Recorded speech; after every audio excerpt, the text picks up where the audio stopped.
आंदोलनाची परिभाषा बदलून टाकणं, आंदोलन हाताळण्याची सरकारची रणनीती बाद करणं, कोणत्याही राजकीय चेहऱ्याशिवाय देशव्यापी आंदोलन पेटवण्याची क्षमता दाखवणं, जंतर मंतरवरून जेन झीनं जे करून दाखवलंय त्याचं विश्लेषण भले भले अभ्यासक आत्ताही करतायत। पण आता या आंदोलनानंतर याच जेन झीचं प्रतिनिधित्व करणाऱ्या CJPच्या एका कृतीवरून वाद निर्माण झालाय।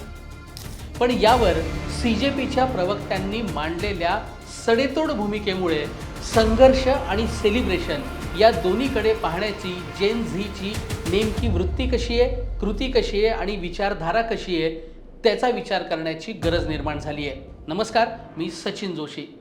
केंद्रीय शिक्षण मंत्री धर्मेंद्र प्रधान यांचा राजीनामा 25 जुलैला झाला आणि त्याच रात्री CJPच्या प्रवक्त्यांनी हॉटेलमध्ये जाऊन मोठं सेलिब्रेशन केलं। पण हेच सेलिब्रेशन सध्या वादात अडकलेलं आहे।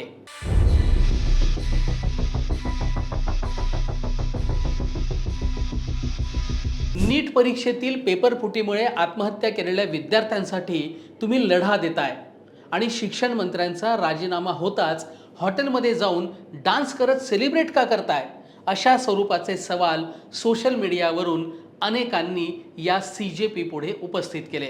सुप्रीम कोर्टातले वकील महेश जेठमलानी यांनी या पार्टीचा व्हिडिओ ट्विट केला आणि त्यांनी सवाल उपस्थित केला की दिल्ली हिंसाचाराने होरपळल्यानंतर हे तथाकथित युवा कार्यकर्ते संगीताच्या तालावर नाचत आहेत आणि याहीपेक्षा गंभीर प्रश्न म्हणजे संपूर्ण आंदोलनादरम्यान अन्नपाणी, राहण्याची सोय, इतर सगळी उपकरणं आणि व्यवस्थांचा खर्च नेमका कुणी केला? दिल्लीला अनेक दिवस अस्थिर करणाऱ्या आंदोलनासाठी आर्थिक पाठबळ कुणी दिलं, असा सवालच त्यांनी उपस्थित केला। आणि त्यांच्यासारखे बरेच प्रश्न उपस्थित करणाऱ्यांना या सेलिब्रेशनवरून CJPने उत्तर दिलंय। CJPचे प्रवक्ते सौरव दास आणि आशुतोष राका यांना जेव्हा याबद्दल विचारण्यात आलं तेव्हा त्यांची प्रतिक्रिया जी आहे त्यावरून जेन झी या सगळ्याकडे कशी पाहते याचा अंदाज येतोय। सगळ्यात आधी बघूया सौरव दास काय म्हणतो। जेन झीचा आपला कामाचा एक अंदाज आहे, जेव्हा सिरियस व्हायचं असतं तेव्हा आम्ही सिरियस होतो, जेव्हा कोल्ड कॉफीची वेळ येते तेव्हा आम्ही ती पण घेतो आणि मंत्र्यांचा राजीनामा सुद्धा घेतो।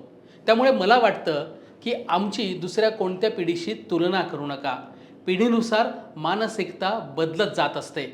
एवढा मोठा विजय मिळवल्यानंतर सेलिब्रेशन तर होतच। आम्हाला सवाल विचारणाऱ्यांना आम्हाला प्रश्न विचारायचा आहे की आमचं सेलिब्रेशन चुकीचं आहे तर मग संसदेत जेव्हा धर्मेंद्र प्रधान राजीनामा दिल्यानंतर पहिल्यांदा आले तेव्हा तुम्ही त्यांचं स्वागत का केलं, असा प्रश्न सौरव दास विचारतो।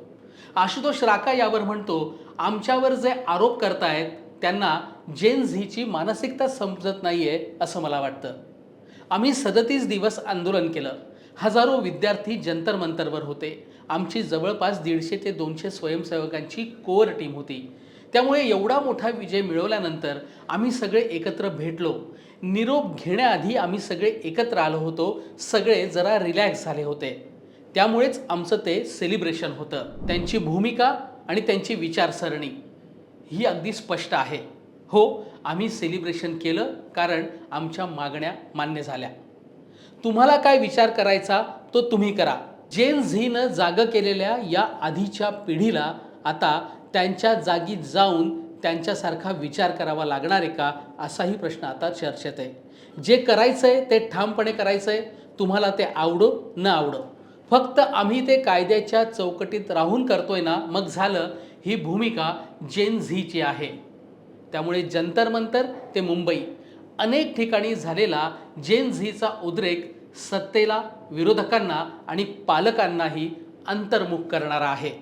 इथून पुढच्या काळात राजकारण्यांना जेन झीला लक्षात ठेवूनच आपली रणनीती आखावी लागणार, एवढं मात्र निश्चित आहे। जेन झीमुळे व्यवस्था बदलण्याची गरज अधोरेखित झाली आहे। आता त्यांचं सेलिब्रेशन योग्य आहे की अयोग्य आहे हे तुम्हीच ठरवा आणि कॉमेंट बॉक्समध्ये तुमचं मत नक्की नोंदवा। व्हिडिओ पाहिल्याबद्दल धन्यवाद।